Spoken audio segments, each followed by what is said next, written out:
ICT for development award পেলেন সজীব ওয়াজেদ জয়। এই পুরস্কার ডিজিটাল বাংলাদেশ করার ক্ষেত্রে আরও গতি আনবে বললেন প্রধানমন্ত্রী।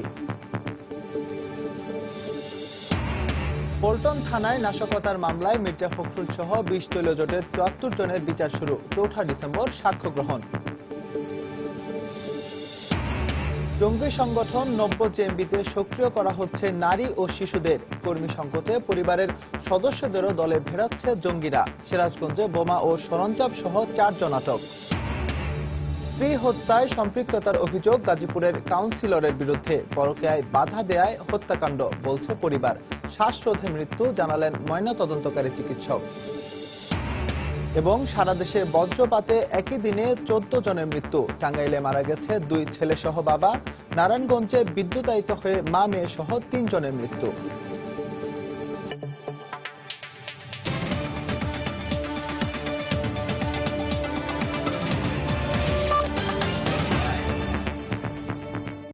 প্রবাসের সময়ের সঙ্গে আছে আমি এস এম ইকবাল। মঙ্গলবার স্থানীয় সময় সকালে বিশ্বের ১৪০টি দেশের সরকার ও রাষ্ট্রপ্রধানদের অংশগ্রহণে নিউ ইয়র্কে জাতিসংঘ সদর দপ্তরে বসছে ৭১তম অধিবেশন। এতে বিশ্ব নেতৃবৃন্দের পাশাপাশি যোগ দিয়েছেন প্রধানমন্ত্রী শেখ হাসিনাও। অধিবেশনে সহিংস উগ্রবাদ, ক্ষুধা, দারিদ্র্য, উদ্বাস্তু সমস্যাকে বিশ্বের টেকসই উন্নয়নের প্রধান অন্তরায় হিসেবে উল্লেখ করে বক্তব্য রাখেন নেতারা। জাতিসংঘ সদর দপ্তর থেকে আরও জানিয়েছেন আমাদের নিউ ইয়র্ক প্রতিনিধি শিহাবুদ্দিন কিসলো। আজ আনুষ্ঠানিকভাবে শুরু হয়েছে জাতিসংঘের সাধারণ পরিষদের ৭১তম অধিবেশন। এই অধিবেশনে সভাপতিত্ব করেছেন সাধারণ পরিষদের নবনির্বাচিত সভাপতি পিটার থমসন। বাংলাদেশের প্রধানমন্ত্রী শেখ হাসিনা সহ বিশ্বের ১৪০টি দেশের সরকার এবং রাষ্ট্রপ্রধানগণ এই অধিবেশনে যোগ দিয়েছেন।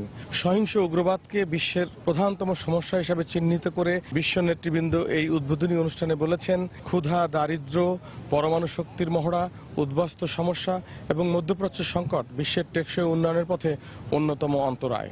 যুক্তরাষ্ট্রের প্রেসিডেন্ট বারাক ওবামা বিশ্বশান্তি প্রতিষ্ঠায় আরও আন্তরিকভাবে কাজ করার জন্য বিশ্ব নেতৃবৃন্দের প্রতি আহ্বান জানিয়েছেন।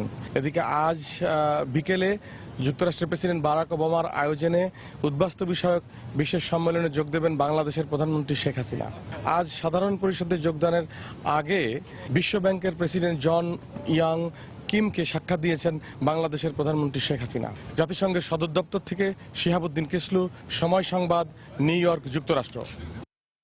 এর আগে যুক্তরাষ্ট্রের নিউ ইয়র্কে প্রধানমন্ত্রী শেখ হাসিনার তথ্য ও প্রযুক্তি বিষয়ক উপদেষ্টা সজীব ওয়াজেদ জয়কে আইসিটি ফর ডেভেলপমেন্ট অ্যাওয়ার্ড প্রদান করা হয়েছে। World Organization of Governance and Competitiveness, Plan Trifinio, Global Fashion for Development ও নিউ হেভেন বিশ্ববিদ্যালয়ের স্কুল অব বিজনেস সম্মিলিতভাবে এ পুরস্কার দেয়। অনুষ্ঠানে প্রধানমন্ত্রী শেখ হাসিনাও উপস্থিত ছিলেন। এ সময় তিনি বলেন, এ পুরস্কার ডিজিটাল বাংলাদেশ করার ক্ষেত্রে আরও গতি আনবে। নিউ ইয়র্ক থেকে শিহাবুদ্দিন কিসলোর আরও একটি রিপোর্ট। সোমবার নিউ ইয়র্কের মিলেনিয়াম হোটেল মিলনায়তনে আয়োজিত অনুষ্ঠানে প্রধানমন্ত্রী শেখ হাসিনার তথ্য প্রযুক্তি বিষয়ক উপদেষ্টা সজীব ওয়াজেদ জয়ের হাতে পুরস্কার তুলে দেন হলিউড অভিনেতা রবার্ট ডেভি। গেল ৭ বছরে আওয়ামী লীগ সরকারের হাত ধরে বাংলাদেশের তথ্য প্রযুক্তি খাতে যে অভাবনীয় সাফল্য অর্জিত হয়েছে তাতে অবদানের জন্য তাকে এই পুরস্কার দেওয়া হয়। আমার ডিজিটাল বাংলাদেশের যে ভিশনটা ছিল, আমাদের সরকারের সকল মানুষ, যত বড় মন্ত্রী হন, মন্ত্রীবর্গ থেকে নিয়ে একদম সেক্রেটারি অফিসার পর্যন্ত সবাই এটাকে এমনভাবে আপন করে নিয়ে বাস্তবায়ন করতে নেমেছে। তাদের পরিশ্রমের কারণে আমরা আজকে এই পুরস্কার পেয়েছি। অ্যাওয়ার্ড প্রদান অনুষ্ঠানে উপস্থিত ছিলেন প্রধানমন্ত্রী শেখ হাসিনা এবং জাতিসংঘের বর্তমান ভাইস প্রেসিডেন্ট সহ বিশিষ্ট ব্যক্তিবর্গ। অনুষ্ঠানে রাখা বক্তব্যে সজীব ওয়াজেদ জয়কে সম্মাননা প্রদানের জন্য ধন্যবাদ জানান প্রধানমন্ত্রী। একই সঙ্গে অভাব, দারিদ্র্যমুক্ত ও অর্থনৈতিক সমস্যার সমাধান করে বঙ্গবন্ধুর সোনার বাংলাদেশ গড়ার অঙ্গীকার করেন তিনি। It's a pleasure to be invited to this reception. I thank the organizers for nominating someone from Bangladesh for the award being given this evening. He is making this mark in realizing Sonar Bangla. It means Golden Bengal. That means hunger-free, poverty-free, developed Bangladesh. Bangladesh, we have made substantive investments in expanding our IT infrastructure and building an IT-educated workforce. We have seen a sea change in broadband access and IT-enabled public services. এর আগে 2007 সালের তথ্য প্রযুক্তি বিশেষজ্ঞ হিসাবে সজীব ওয়াজেদ জয়কে young global leader নির্বাচন করে ওয়ার্ল্ড ইকোনমিক ফোরাম। প্রথম বাংলাদেশি হিসাবে তাকে ওই সম্মাননা দেওয়া হয়। শিহাবুদ্দিন কিসলুর, সময় সংবাদ, নিউ ইয়র্ক, যুক্তরাষ্ট্র। জাতিসংঘ সাধারণ পরিষদের অধিবেশনে যোগদান শেষে 26 সেপ্টেম্বর দেশে ফিরলে প্রধানমন্ত্রী শেখ হাসিনাকে গণসংবর্ধনা দেওয়া হবে। মঙ্গলবার দুপুরে ধানমন্ডিতে আওয়ামী লীগের সম্পাদক মণ্ডলীর বৈঠক শেষে একথা জানান দলের সাধারণ সম্পাদক সৈয়দ আশরাফ। এ সময় জঙ্গি দমনে সরকারের দৃঢ় প্রত্যয়ের কথা ব্যক্ত করেন তিনি। 26 তারিখ বিকাল 4টায় ঢাকা এয়ারপোর্ট থেকে গণভবন পর্যন্ত শোভাযাত্রা হবে। 28 সেপ্টেম্বর প্রধানমন্ত্রীর জন্মদিন, সকালে আমরা ফুল শুভেচ্ছা দিব এবং 3টায় কৃষিবিদ ইনস্টিটিউটে আমরা আলোচনায় সভা করব। জঙ্গি যেই থাকুক, যে দলেই থাকুক বা যেখানেই থাকুক, এই সরকার তাদের রেহাই দেবে না। খালেদা জিয়ার যে রাজনৈতিক কৌশল নিয়েছেন সেটা কিন্তু আপনার গণতান্ত্রিক রাষ্ট্র ব্যবস্থার অংশ না। জঙ্গিদেরকে লেলিয়ে দেওয়া এটা কিন্তু গণতান্ত্রিক রাষ্ট্র ব্যবস্থার অংশ না। তো আশা করি যে তারা আবার গণতান্ত্রিক রাষ্ট্র ব্যবস্থায় অন্তর্গত থাকবেন। জনমতের বাইরে গিয়ে নির্বাচন কমিশন গঠনের জন্য সার্চ কমিটি গঠন করা হলে জনগণ তা মেনে নেবে না বলে মন্তব্য করেছেন বিএনপি মহাসচিব মির্জা ফখরুল ইসলাম আলমগীর। এ সময় নিরপেক্ষ ও স্বাধীন নির্বাচন কমিশনের অধীনে নির্বাচনের দাবি জানান তিনি। মঙ্গলবার বিকেলে রাজধানীর ইঞ্জিনিয়ার্স ইনস্টিটিউটে বেগম জিয়ার নবম কারামুক্তি দিবস উপলক্ষে আয়োজিত আলোচনা সভায় তিনি একথা জানান। নির্বাচন চাই আমরা, অবশ্যই একটি সম্পূর্ণ নিরপেক্ষ নির্বাচনকালীন সরকারের অধীনে স্বাধীন নিরপেক্ষ একটি নির্বাচন কমিশনের অধীনে আমরা সেই নির্বাচন চাই। আপনার সেই গৃহপালিত নির্বাচন কমিশন অথবা আপনার সরকারকে দিয়ে আপনি নির্বাচন পরিচালনা করবেন, আপনি আপনার মতো করে সবকিছু সাজিয়ে নেবেন, সেই নির্বাচন আমরা বিশ্বাস করি না। সার্চ কমিটি করেন আর যাই করেন, জনমতের বাইরে গিয়ে কোনো কমিটি এদেশের মানুষ মেনে নেবে না। রাজধানীর পল্টন থানায় দায়ের করা নাশকতার মামলায় বিএনপি মহাসচিব মির্জা ফখরুল ইসলাম আলমগীর সহ 20 দলের 74 জনের বিরুদ্ধে অভিযোগ গঠন করেছেন আদালত। মঙ্গলবার সকালে শুনানি শেষে তাদের বিরুদ্ধে অভিযোগ গঠন করেন ঢাকার মুখ্য মহানগর হাকিমের আদালতের বিচারক আলী মাসুদ শেখ। মামলার অভিযোগে বলা হয়, বিএনপির ডাকা অবরোধ কর্মসূচির সময় উস্কানিমূলক বক্তব্য দেয়া, পুলিশের কাছে বাধা দেয়া এবং ককটেল বিস্ফোরণ ঘটিয়ে জনমনে আতঙ্ক সৃষ্টির অভিযোগে মামলা দায়ের করে পুলিশ। 2012 সালের 13 ডিসেম্বর রাজধানীর পল্টন থানায় নাশকতার অভিযোগে মামলাটি দায়ের করা হয়েছিল। মামলার পরবর্তী শুনানির দিন আগামী 4 ডিসেম্বর ধার্য করেছেন আদালত।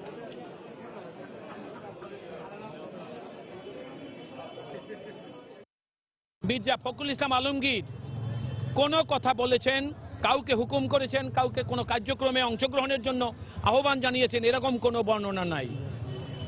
স্থানীয় কোনো সাক্ষী নাই।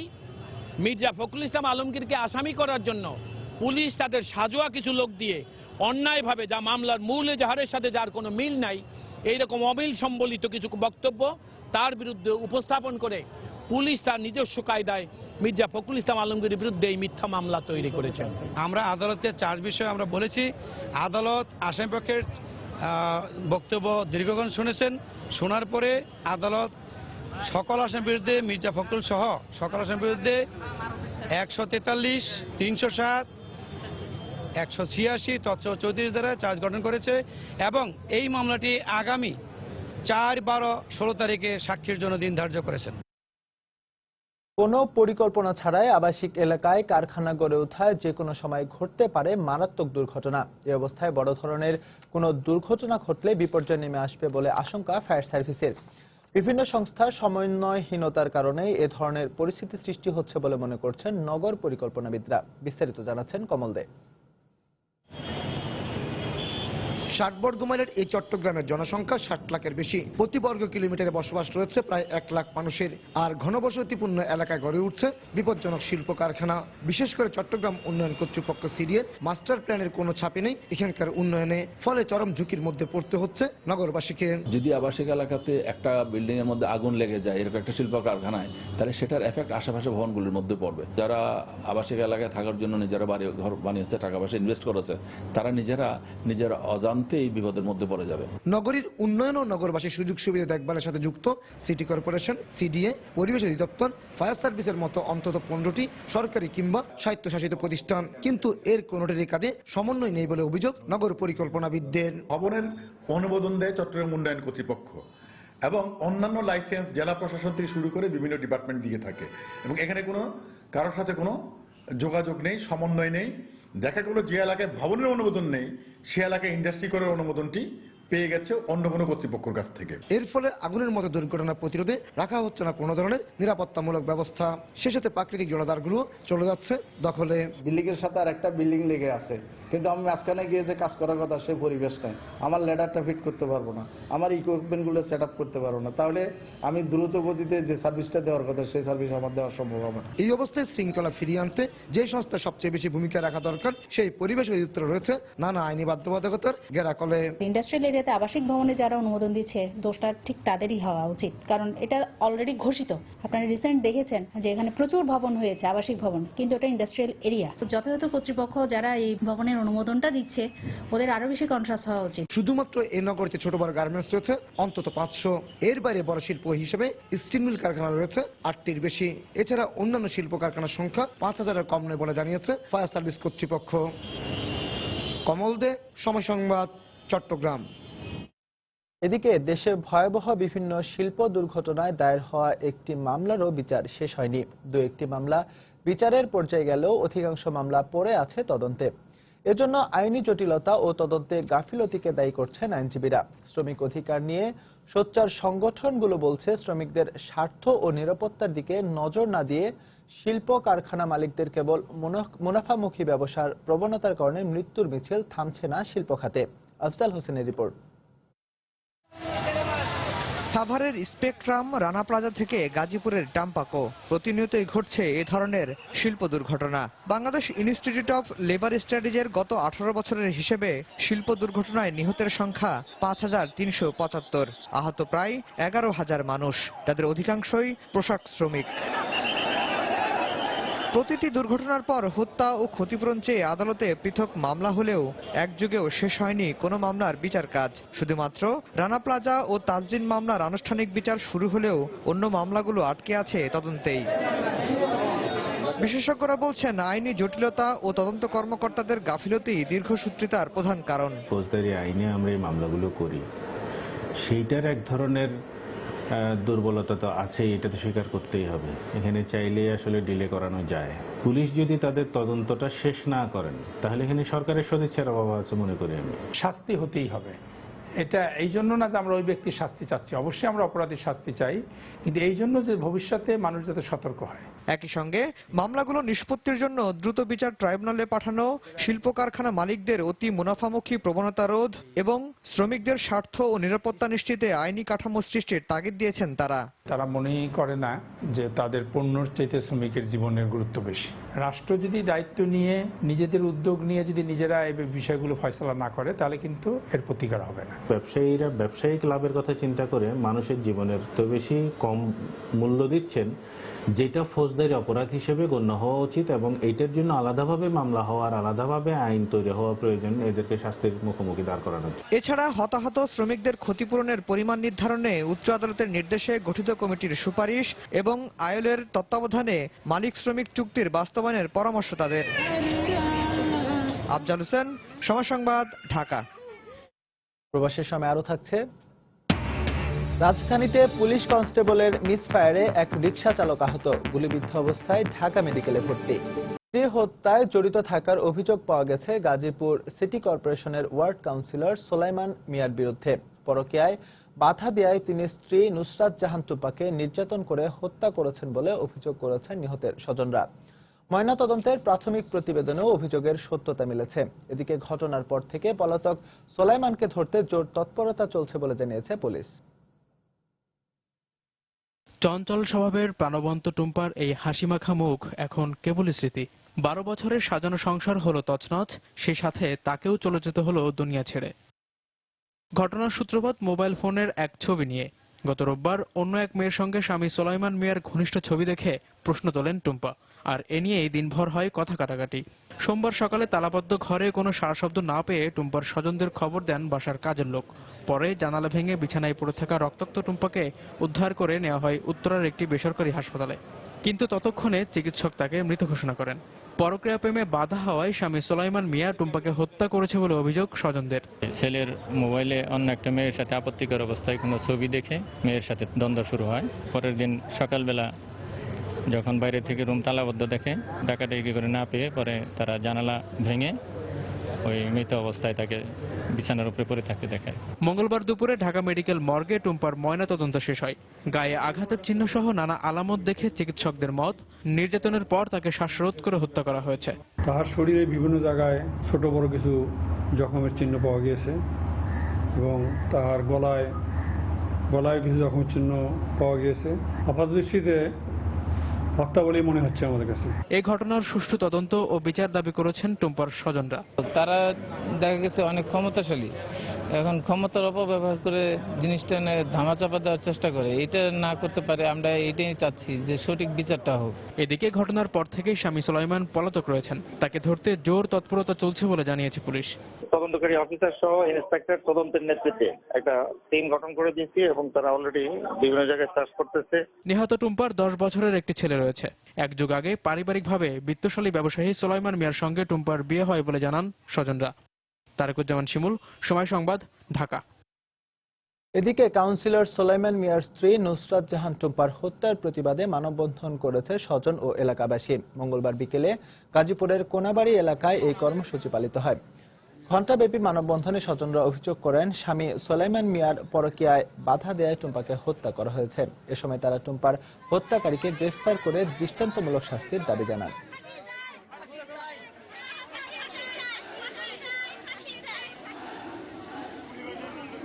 সিরাজগঞ্জে বোমা তৈরির সরঞ্জাম সহ বিভিন্ন নিষিদ্ধ ঘোষিত জঙ্গি সংগঠন জেএমবির 4 সদস্যকে আটক করেছে পুলিশ।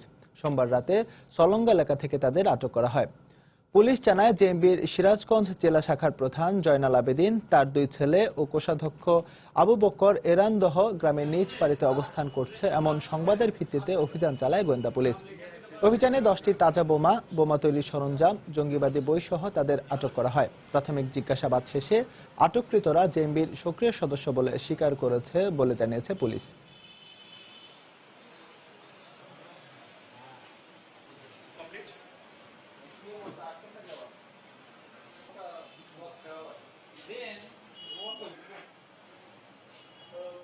জেএমবির কিছু সদস্য তারা গোপনে বৈঠক করছে। এই তথ্যের ভিত্তিতে আমাদের জেলা গোয়েন্দা পুলিশ এবং থানা পুলিশ সবাই যৌথভাবে সেখানে অভিযান চালানো হয়।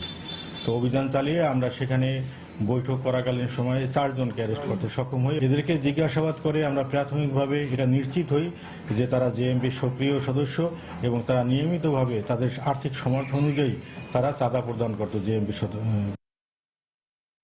জঙ্গি সংগঠন নব্য জেএমবিতে সক্রিয় করা হচ্ছে নারী ও শিশুদের। আইনশৃঙ্খলা রক্ষা বাহিনীর অভিযানে নেতাকর্মী গ্রেফতার ও নিহত হওয়া এবং নতুন কর্মী যোগ দেওয়ার প্রবণতা কমে যাওয়া সহ কয়েকটি কারণে নিজেদের পরিবারের নারী সদস্যদের দলে ভেড়াচ্ছে জঙ্গিরা। এক্ষেত্রে তাদের ব্যবহার করা হচ্ছে মূলত তথ্য আনা নেওয়ার জন্যই, একথা জানিয়েছেন কাউন্টার টেরোরিজম ইউনিটের অতিরিক্ত উপকমিশনার সানোয়ার হোসেন। সমাজবিজ্ঞানীরা বলছেন, নারীরা স্বেচ্ছায় জঙ্গিবাদে জড়াচ্ছে নাকি তাদের বাধ্য করা হচ্ছে তা খতিয়ে দেখতে হবে। খান মোহাম্মদ জুমেলের রিপোর্ট। নারীদের জঙ্গিবাদে উদ্বুদ্ধ হওয়া কিংবা সক্রিয়ভাবে অংশ নেওয়া, এসব তথ্য পাওয়ার কথা আইনশৃঙ্খলা রক্ষা বাহিনী বলছিল গুলশান হামলার পর থেকেই। অনেক জঙ্গি সদস্য সপরিবারে নিখোঁজ হয়েছে এমন খবরও ছিল তাদের কাছে। সম্প্রতি আজিমপুর অভিযানে পুলিশকে লক্ষ্য করে মরিচের গুঁড়ো ছিটিয়ে পালিয়ে যাওয়ার সময় 3 নারীকে আটকের পর আরও জোরালো হয় বিষয়টি। পুলিশ বলছে, আটক এই নারীরা তালিকাভুক্ত জঙ্গি মারজান, বাশারুজ্জামান ওরফে চকলেট এবং তানভীর কাদেরের স্ত্রী। এসব জঙ্গিরা নিজেদের সন্তানকেও দিয়েছে জঙ্গিবাদের দীক্ষা। এছাড়া গেল 16 আগস্ট নব্য জেএমবির সঙ্গে যুক্ত অভিযোগে 4 নারীকে এবং 7 সেপ্টেম্বর একই অভিযোগে 2 দম্পতিকে আটক করে র্যাব। পুলিশ বলছে, নানা কারণে কোণঠাসা হয়ে পড়া নব্য জেএমবি সংগঠনের বিস্তৃতি বাড়াতেই বেছে নিয়েছে এই পন্থা। সদস্য সংগ্রহের যে সীমাবদ্ধতা, সদস্যদের গ্রেপ্তার হওয়া এবং স্বল্পতম সদস্যদেরকে ডাইভার্সিফাইড ব্যবহারের মাধ্যমে জঙ্গিবাদের যে তাদের কার্যক্রমটা সেটা পরিচালনা করা, এই প্রত্যেকটা উদ্দেশ্যের জন্য তারা নারী এবং শিশুদেরকে ব্যবহার করতেছে। আইন শৃঙ্খলা রক্ষা বাহিনীর অভিযান কিংবা নিয়মিত তল্লাশির সময় অনেক ক্ষেত্রেই নারীদের প্রতি নমনীয় মনোভাব দেখানো হয়, আর এটিকেই সুযোগ হিসেবে কাজে লাগাতে চাইছে নব্য জেএমবি। ল এনফোর্সমেন্ট এজেন্সির যে অ্যাক্টিভিটিস, সেই অ্যাক্টিভিটিসগুলোতে নারী এবং শিশুরা চেকিং এর ক্ষেত্রে বা সন্দেহের তালিকাতে একটু উইক সাইড থাকে। এই দুর্বলতার সুযোগ নিয়ে কোনো কিছু ক্যারি করা বা কোনো কিছু আক্রমণ করার সুযোগ রয়েছে। সমাজবিজ্ঞানীরা বলছেন, সব নারী যে স্বতঃস্ফূর্তভাবে জঙ্গিবাদে জড়াচ্ছে এমনটা নাও হতে পারে। এর পেছনে থাকতে পারে পুরুষতান্ত্রিক মনোভাবের প্রভাব। পিতৃতান্ত্রিক সমাজ ব্যবস্থায় কিন্তু পুরুষের একটা বিশেষ অবস্থান থাকে পরিবারে, সমাজে, এবং তার গোষ্ঠীর মধ্যে, এবং পুরুষ অনেক সময় কমেন্ড করে নারীকে যে তুমি এই কাজটা করো। একটা পুরুষ যখন এই পিতৃতান্ত্রিক সমাজ ব্যবস্থায় একটা বিশেষ রাজনীতির সাথে জড়িয়ে যায়, তখন দেখা যাবে যে তার বাড়ির যে অপরাপর যারা মহিলা সদস্য, তারাও হয়তো বা সেটা তারা প্রভাবিত হচ্ছে। সেটা তারা যদি স্বতঃস্ফূর্তভাবে হয়, আর একটা হতে পারে যে তাদেরকে জোর করে যদি করানো হয়। তিনি আরো বলেন, এক ধরনের ভ্রান্ত আদর্শিক ধারণাকে ভিত্তি করে পরিচালিত হয় সন্ত্রাসবাদ, আর তাই এটিকে মোকাবেলা করতে হলে আইনের পাশাপাশি ধর্মের সঠিক আদর্শের প্রচার জরুরি। মেয়ের একটা ডিপেন্ডেন্স। খান মোহাম্মদ রুমেল, সময় সংবাদ, ঢাকা। রাজধানীতে পুলিশের মিসফায়ারে এক রিকশা চালক আহত হয়েছেন। মঙ্গলবার বিকেলে পল্টন এলাকায় এ ঘটনা ঘটে। পুলিশ কনস্টেবল পদে নতুন যোগ দেয়া তারক কুমার নামের এক পুলিশ সদস্যের হাত থেকে শটগান নিচে পড়ে এ দুর্ঘটনা ঘটে বলে জানান ঢাকা মেট্রোপলিটন পুলিশের উপকমিশনার মাসুদুর রহমান। আহত রিকশা চালককে উদ্ধার করে ঢাকা মেডিকেলে ভর্তি করা হয়, তবে আহতের অবস্থা গুরুতর নয় বলে জানান কর্তব্যরত চিকিৎসক।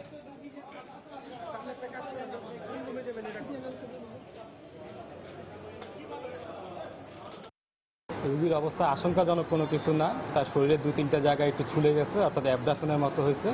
আমরা প্রাথমিক চিকিৎসা দিয়েছি, তাকে এক্সরে করা হয়েছে, চেস্ট এক্সরে, হাতের এক্সরে, কোথাও কোনো বুলেট লেশন ভিতরে পাওয়া যায়নি। প্রাথমিক চিকিৎসা দিয়ে তাকে বহির্বিভাগের ট্রিটমেন্ট দিয়ে ছেড়ে দেওয়া হয়েছে। প্রবাসের সময় আরো থাকছে, নিউ ইয়র্কে জাতিসংঘ সদর দপ্তরে ৭১তম সাধারণ অধিবেশনের বার্ষিক বিতর্ক শুরু। মধ্যপ্রাচ্য সহ বিশ্বের চলমান সহিংসতা ও বৈশ্বিক নানা চ্যালেঞ্জ নিয়ে বিশ্ব নেতাদের উদ্বেগ। কুমিল্লা ভিক্টোরিয়া কলেজের শিক্ষার্থী তনু হত্যার ৬ মাস পেরিয়ে গেলেও উন্মোচন হয়নি রহস্য। হত্যার বিচার দাবিতে কুমিল্লা শহরের পূর্বালী চত্বরে বাউল পদযাত্রা ও প্রতিবাদ সমাবেশ অনুষ্ঠিত হয়। সকালে গণজাগরণ ও অচিন পাখি নামে দুটি সংগঠন এই কর্মসূচির আয়োজন করে। পূবালী চত্বরে প্রতিবাদ সমাবেশ শেষে নগরীর বিভিন্ন সড়ক প্রদক্ষিণ করে তারা। এ সময় ৬ মাসেও তনু হত্যার মামলার অগ্রগতি না হওয়ায় নিরাপত্তাহীনতায় ভুগছেন বলে জানান তার স্বজনরা। হত্যাকারীদের চিহ্নিত করে দ্রুত বিচারের দাবি জানান তারা। এদিকে তনু হত্যা মামলার দ্রুত বিচার না হলে পরবর্তীতে আরও কঠোর কর্মসূচির হুঁশিয়ারি দেন আন্দোলনকারীরা। গত ২০ মার্চ কুমিল্লা সেনানিবাসের ভেতর থেকে সোহাগী জাহান তনুর লাশ উদ্ধার করা হয়। ২১ মার্চ তনুর বাবা ইয়ার হোসেন বাদী হয়ে কুমিল্লা কোতোয়ালি মডেল থানায় একটি হত্যা মামলা দায়ের করেন।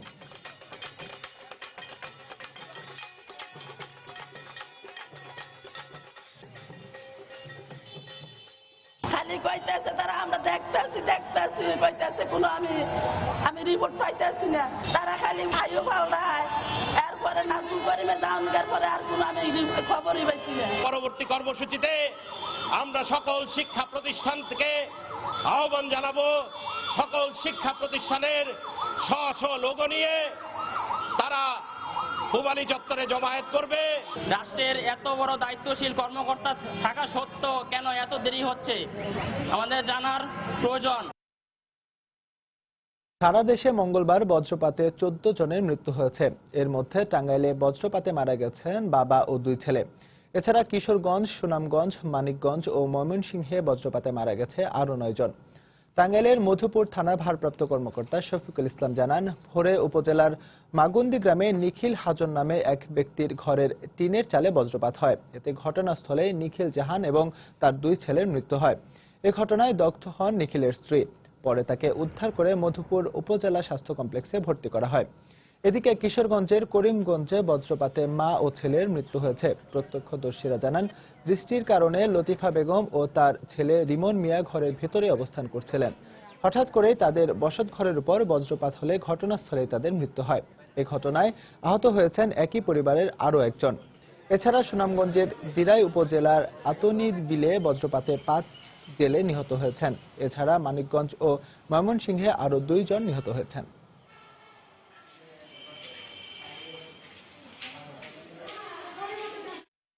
নারায়ণগঞ্জে খালে গোসল করতে নেমে বিদ্যুৎ স্পৃষ্ট হয়ে মা ও মেয়ে সহ 3 জনের মৃত্যু হয়েছে। এ ঘটনায় পল্লী বিদ্যুতের 5 জনকে সাময়িক বরখাস্ত করা হয়েছে।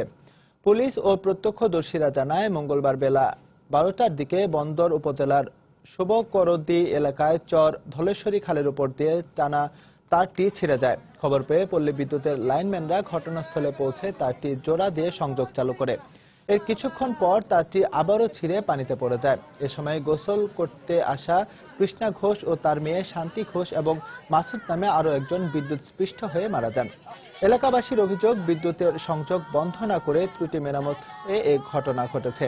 এদিকে দায়িত্বে অবহেলার জন্য পল্লী বিদ্যুৎ বন্দর জোনাল অফিসের উপ মহাব্যবস্থাপক সহ 5 জনকে সাময়িক বরখাস্ত করা হয়েছে।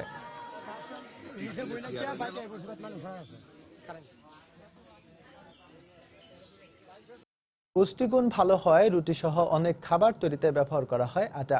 ডায়াবেটিক্স সহ শারীরিক সমস্যার পাশাপাশি সুস্বাস্থ্যের কথা মাথায় রেখে ভাতের পরিবর্তে রুটি খান অনেকে।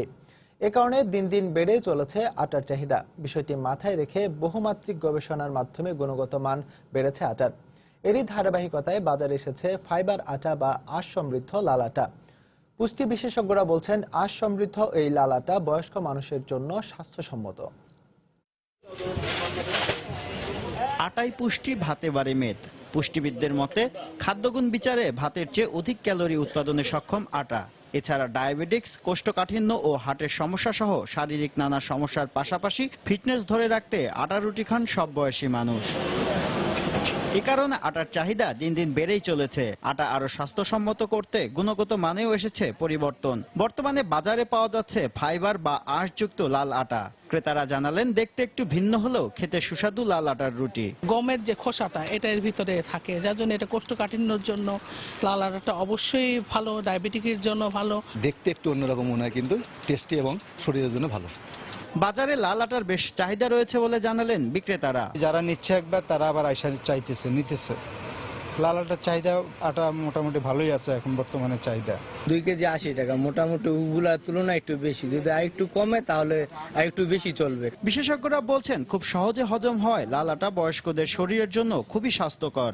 হোল হুইট ফ্লাওয়ার যারা খায়, এটাতে তো ফাইবার রয়ে গেছে, অন্যান্য ভিটামিনসগুলো রয়ে গেছে। ডায়াবেটিস, ওবেসিটি বা যাদের ওজন বেড়ে যাচ্ছে, সেক্ষেত্রেও কিন্তু এই যে হোল হুইট ফ্লাওয়ার, এর যে আমাদের যে ফাইবারটা রয়ে গেছে, এটা কিন্তু অনেকাংশেই কাজে লাগে। বিশেষ করে বলা হয় যে কোলোরেক্টাল ক্যান্সারও এটা অত্যন্ত উপকারী। তবে এই লাল আটা প্যাকেটজাত ও সংরক্ষণে বাড়তি সতর্কতার পাশাপাশি নিয়মিত পুষ্টিমান পরীক্ষার পরামর্শ দিয়েছেন পুষ্টি বিশেষজ্ঞরা। শুভ খান, সময় সংবাদ, ঢাকা। যুক্তরাষ্ট্রের নিউ ইয়র্কে জাতিসংঘ সদর দপ্তরে সংস্থাটির এবারের 71তম সাধারণ অধিবেশনের বার্ষিক বিতর্ক শুরু হয়েছে। বিতর্কে মধ্যপ্রাচ্য সহ বিশ্বের নানা প্রান্তে চলমান সহিংসতা, চরম দারিদ্র্য, শরণার্থী সংকট ও জলবায়ু পরিবর্তনের মতো বৈশ্বিক নানা চ্যালেঞ্জ নিয়ে কথা বলেন বিশ্ব নেতারা। প্রথম দিন মঙ্গলবার সকালের অধিবেশনে 17টি দেশ ও বিকেলের অধিবেশনে বক্তব্য রাখবেন আরও 18টি দেশের সরকার বা রাষ্ট্রপ্রধানরা। এদিন জাতিসংঘ সাধারণ অধিবেশনে শেষবারের মতো ভাষণ দেন সংস্থার মহাসচিব বান কি মুন ও মার্কিন প্রেসিডেন্ট বারাক ওবামা। জাতিসংঘের সাধারণ পরিষদের প্রেসিডেন্ট পিটার থমসনের সভাপতিত্বে শুরু হয় বিতর্ক পর্ব। এবারের অধিবেশনের মূল প্রতিপাদ্য বসবাসযোগ্য ভবিষ্যৎ পৃথিবীর জন্য টেকসই উন্নয়নে বৈশ্বিক পরিবর্তন। জাতিসংঘের সাধারণ পরিষদের অধিবেশনে শেষবারের মতো ভাষণ দিলেন সংস্থাটির মহাসচিব বান কি মুন। মঙ্গলবার অধিবেশনের সাধারণ বিতর্ক পর্বে দেওয়া ভাষণে উঠে আসে সিরিয়ার সহিংসতা ইস্যু। সিরিয়ার সব পক্ষই মানুষ মেরেছে, তবে সবচেয়ে বেশি মানুষ নিহত হয়েছে আসাদ সরকারের হাতে। প্রেসিডেন্ট বাশার আল আসাদ এখনো ক্রমাগত সিরিয়ায় বোমা ফেলে যাচ্ছেন। শেষবারের মতো ভাষণ দিয়েছেন মার্কিন প্রেসিডেন্ট বারাক ওবামাও। নিরাপত্তাহীন বিশ্ব বাস্তবতায় বিভিন্ন দেশের মধ্যে সমন্বয় ও ঐক্যের উপর গুরুত্ব আরোপ করেন ওবামা। আঞ্চলিক ও জাতিগত মতভেদ দূরে ঠেলে সবাইকে মানবতা প্রতিষ্ঠায় এগিয়ে আসতে হবে। বৈশ্বিক নিরাপত্তার স্বার্থে বিভিন্ন দেশের মধ্যে বৃহত্তর সমন্বয় প্রতিষ্ঠা করতে হবে। নিউ ইয়র্কের স্থানীয় সময় 20 সেপ্টেম্বর শুরু হওয়া জাতিসংঘ সাধারণ পরিষদের বিতর্ক চলবে আগামী 26 সেপ্টেম্বর পর্যন্ত। জাহিদুর রহমান, সময় সংবাদ। আগামীকাল সাধারণ পরিষদের অধিবেশনে বক্তব্য রাখবেন বাংলাদেশের প্রধানমন্ত্রী শেখ হাসিনা।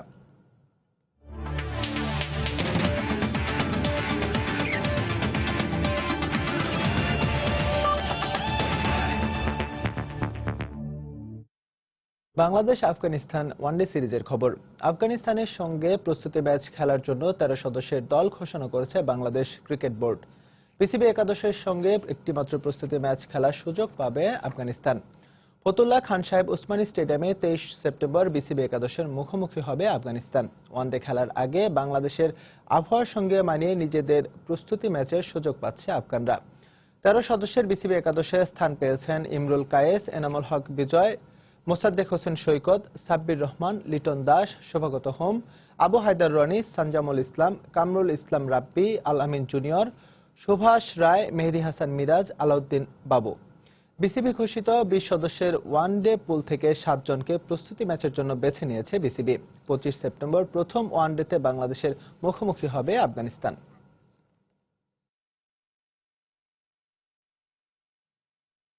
আফগানিস্তান ও ইংল্যান্ড সিরিজ সামনে রেখে নিরাপত্তা ব্যবস্থা জোরদার করেছে বাংলাদেশ ক্রিকেট বোর্ড। স্টেডিয়ামের নির্ধারিত গেটের আগ থেকে দর্শকদের তল্লাশি করা হবে বলে জানিয়েছেন বিসিবি পরিচালক জালাল ইউনুস। গ্যালারিতে পানির বোতল কিংবা নিক্ষেপ করার মতো বস্তু নিয়ে প্রবেশ করা যাবে না বলে জানান বিসিবির নিরাপত্তা প্রধান মোহাম্মদ আলী। এছাড়াও কেউ যাতে মাদকদ্রব্য নিয়ে এলাকায় প্রবেশ করতে না পারে সেজন্য থাকবে বিশেষ ডগ স্কোয়াড।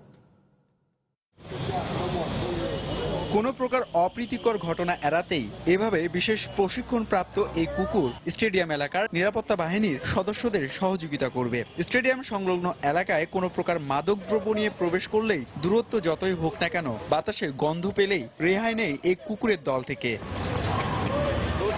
আফগানিস্তান ও ইংল্যান্ড সিরিজ সামনে রেখে আগামী 1 মাস ইংল্যান্ড থেকে আগত মোট 10টি কুকুর অগ্নিদৃষ্টি রাখবে মূলত মাদকদ্রব্য বহনকারীদের উপর। কদিন বাদেই আফগানিস্তানের বিপক্ষে ওয়ানডে সিরিজ খেলবে বাংলাদেশ জাতীয় ক্রিকেট দল। এবারে সিরিজে নিরাপত্তা ইস্যুকে দেয়া হয়েছে বেশি প্রাধান্য, তাই তো এবার দর্শকদের তল্লাশির ব্যাপারে বেশ সতর্ক ক্রিকেট বোর্ড। আমাদের যে পেরিমিটার আছে, পেরিমিটারটার বাইরে থেকে আমাদের সিকিউরিটি চেক হবে, যেমন ফিজিক্যাল চেকটা স্টেডিয়ামের ভিতর না হয়ে গেটের বাইরে হবে।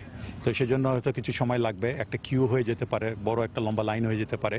পুরো স্টেডিয়াম নিরাপত্তার চাদরে ঢাকা রাখতে রাখা হবে 80টি সিসি ক্যামেরা। এছাড়াও ম্যাচের দিন অতিথি দল ও স্বাগতিক দল স্টেডিয়ামের ভিতরে প্রবেশ ও বাইরে যাবার পূর্বে 1 ঘন্টা স্টেডিয়ামের সামনে দোকানপাট বন্ধ রাখা হবে। 10 নম্বর গোলচক্কর থেকে স্টেডিয়ামে যে রাস্তার পাশে যেগুলো দোকান আছে, যখন টিম আসবে এগুলো 1 ঘন্টা বন্ধ থাকবে। এনিথিং থ্রোয়িং জিনিস আমরা ঢুকতে দিব না, এটা দেওয়া হয় না। নিরাপত্তা বেষ্টনী বৃদ্ধি করতে স্টেডিয়াম এলাকার সীমানা প্রাচীরের উপর গ্রিল বসিয়েছে বিসিবি। আগামী 2-1 দিনের মধ্যে পুরো স্টেডিয়ামের সীমানা প্রাচীরের বিশেষ এই গ্রিল বসানোর কাজ সম্পন্ন হবে বলে জানা গেছে। হুমায়ুন কবির রোজ, সময় সংবাদ, ঢাকা। এ পর্যায়ে শীর্ষ সংবাদ জানিয়ে দিচ্ছি আরেকবার। আইসিটি ফর ডেভেলপমেন্ট অ্যাওয়ার্ড পেলেন সজীব ওয়াজেদ জয়। এ পুরস্কার ডিজিটাল বাংলাদেশ করার ক্ষেত্রে আরো গতি আনবে বললেন প্রধানমন্ত্রী। পল্টন থানার নাশকতার মামলায় মির্জা ফখরুল সহ 20 দলীয় জোটের 74 জনের বিচার শুরু। 4 ডিসেম্বর সাক্ষ্য গ্রহণ। জঙ্গি সংগঠন 90 জেএমবিতে সক্রিয় করা হচ্ছে নারী ও শিশুদের। কর্মী সংকটে পরিবারের সদস্যদেরও দলে ফেরাচ্ছে জঙ্গিরা। সিরাজগঞ্জে বোমা ও সরঞ্জাম সহ 4 জন আটক।